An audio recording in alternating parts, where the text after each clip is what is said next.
Writing code and writing fiction both need proofreading. I am picking up my little sister at this time just to make sure that she actually gets home. Till this time, she really just is making sure to anticipate the actual agenda we're going to be going to for this week. It's going to be opening much later within this week, so it's going to be something. Okay, so basically coding and writing fan fiction. Oh, sorry, hold on. What do I have in mind? Okay, writing code and writing fiction both need proofreading. Yeah, I think that's actually a good subject for this one. I really just got to make it clear first. I watched a short form video about some guy who's actually coding, who actually does value the assistance AI has been giving. But the thing is, one thing that actually makes sense from his message, AI should not do everything. So whether you're writing code or you're writing a literary piece of art, one thing does come to mind when it comes to doing both things, and that is proofreading. At least that's in my terminology. Proofreading actually works.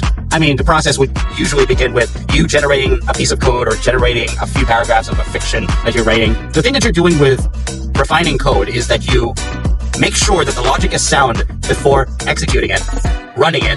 After generating the code for the first time, you've got to make absolutely sure that all the logic doesn't have any errors, whether it is part of a statement or maybe a misspelling on one of the variables you defined. Basically, if there's generated code and there are equations involved, or whether if it's an equation or a statement, you got to make sure all the logic is sound before you run it. And when you know that everything runs smooth, you know that it's good. Same goes for fiction writing or writing any literary piece of art. You got to double check how your grammar is going to be. So after letting the AI generate the fiction for you, you got to make sure it doesn't look too AI. So you got to give it your personal touch, your personal edits to make others feel that it's actually yours. Well, for the most part, the AI generated fiction would have mostly your plot already. It's just that you've got to make absolutely sure that even if you AI generate something, the personal touch that you give any AI generated work would convince the reader most likely that it is yours, that the work is yours from the beginning. Basically, what you are supposed to do as the writer is always shift the perspective of the reader towards where you want them to be.